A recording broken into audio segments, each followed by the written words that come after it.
Hello, Woodlawn Eagles. Miss Kuhn here with the weekly update. Just wanted to go through a couple of things. I know I didn't do one last week, but I am back this week. So let's jump into this week. Screen looks a little bit different. I wanted to show you kind of what the kids have been going through. We've been doing what's called an online portfolio.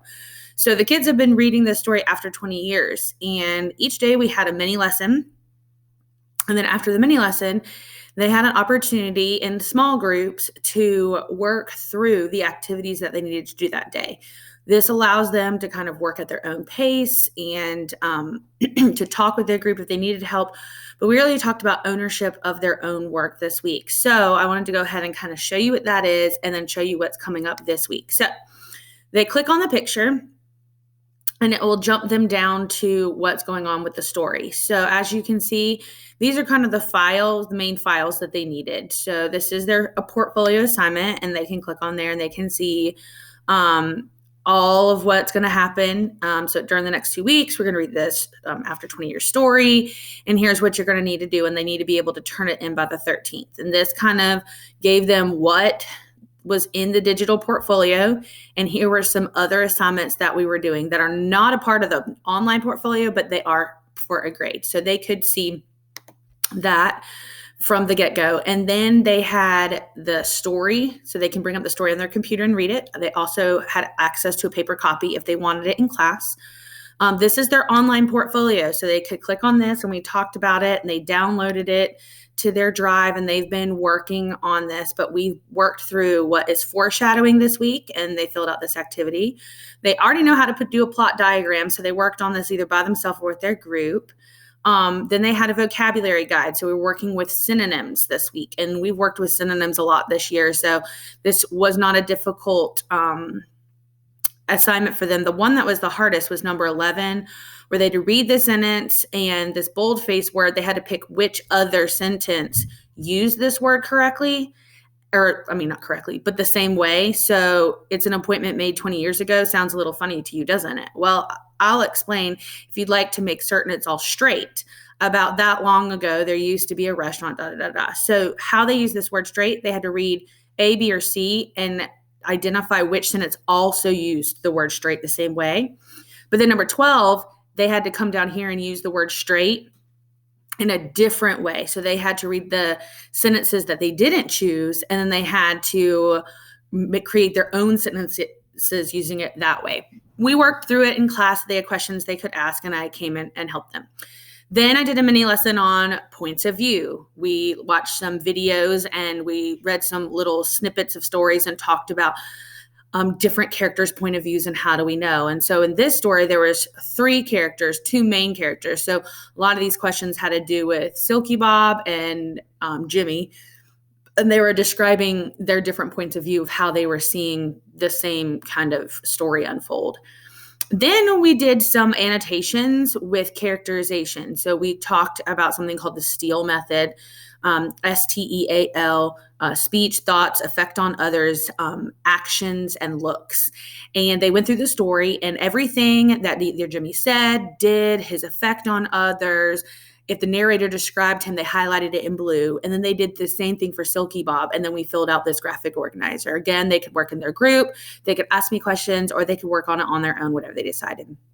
And the last thing, on Friday, we worked with indirect characterization. So we talked about how sometimes the narrator or the author just goes through and says, this character's nice, or this character's mean, or this character is a bully. But then there's other times where we actually have to read through the story and we have to look at those things that the author gives us, these hints, and we have to figure out what that reveals about the character. And that's indirect characterization. So they had to go through the story and pick out something Jimmy said, and then what did that tell us about his character? And then a choice he made, and what did that tell us about his character? And an action he took, and what did that tell us about the character? And they could have used these other things that we've already gone through.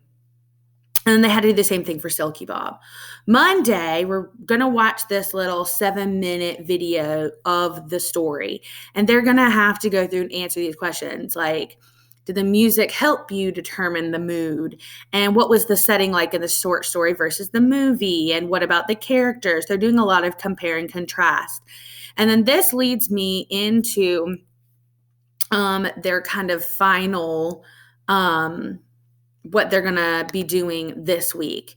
We're going to be working on some writing. So they have an essay that they're going to work on. So using their notes from the previous activity, which was that graphic organizer where they were comparing the movie and the short story, they're going to write an essay using Google Docs that argues one of these 2 points. So they're going to have to talk about, do they think the movie was better than the story, or was the story better than the movie?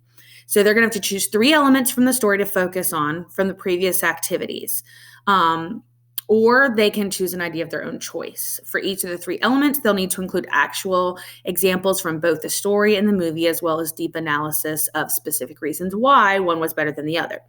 So we're going to talk about how to write an introduction paragraph, how to then break it up into what, as we were growing up, were, the 3 supporting paragraphs, and then they'll have a conclusion paragraph, and it kind of tells them what they're going to need to include in each paragraph.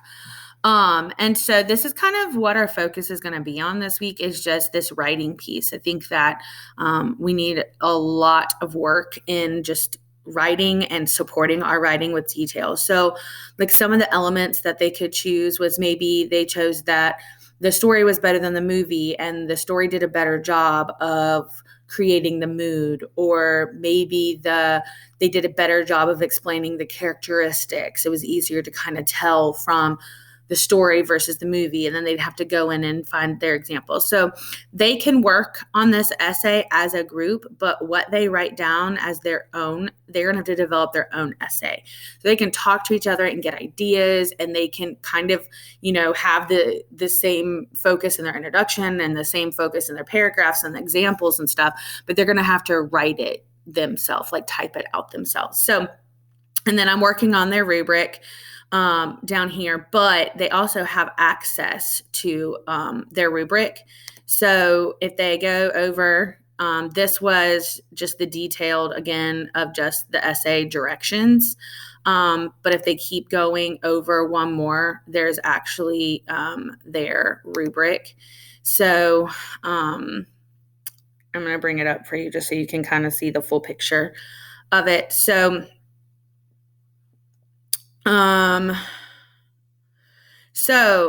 they get 5 points for their introduction. They'll get 5 points for that paragraph 2 has a valid reason and supports it. And then they get 25 points for their 3 pieces of textual evidence. Then 5 points for their, pretty much their first sentence of their paragraph 3 that they're giving a valid reason. And then their 3 pieces of textual evidence. Same thing with paragraph 4, 5 and 25. And then conclusion restates each of the 3 sentences, which will equal 100. And so, so this is their kind of what needs to be done. So this week, Monday, we'll be watching the movie and filling out the graphic organizer. Tuesday, Wednesday, Thursday, and Friday, we'll be working on the essay and getting that in.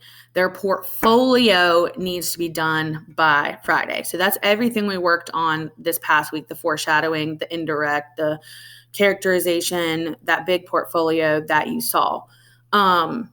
That will be due this Friday. I would like the essay to be due this Friday, but I know that might not happen. And so they might need to be working on it next weekend to get it in. They'll also have a test on the story on Friday. But the good thing is that if they used their time wisely and they used their notes, like I've asked them to use their notes and fill out their portfolio, then they would be able to use this whole thing, all of this that's getting ready to come up that you've already seen. They'll be able to use all of their notes on the test. So they'll be able to look back at their foreshadowing, and they'll be able to look back at their plot diagram, and they'll be able to look back at their vocabulary, because each one of those questions is going to have to do with that. So I know this was a longer post than normal, but I wanted to kind of give you guys a picture. This is something kind of new. We've been trying some personalized learning, self-paced, and they've been told what they don't get done is their homework that night. If they needed paper copies of any of these activities, they could have access to paper. All they had to do is ask. I had everything printed ready for them, but I told them the importance of it to get it on the online, because on this program they can actually type directly onto the document. And so just trying to get them to be comfortable with doing things on the computer and filling out documents like this just to help them as they progress. So I hope that this was helpful. I'm really excited about this week, and I will see you guys on Monday, tomorrow morning. Hope everyone is well. Bye.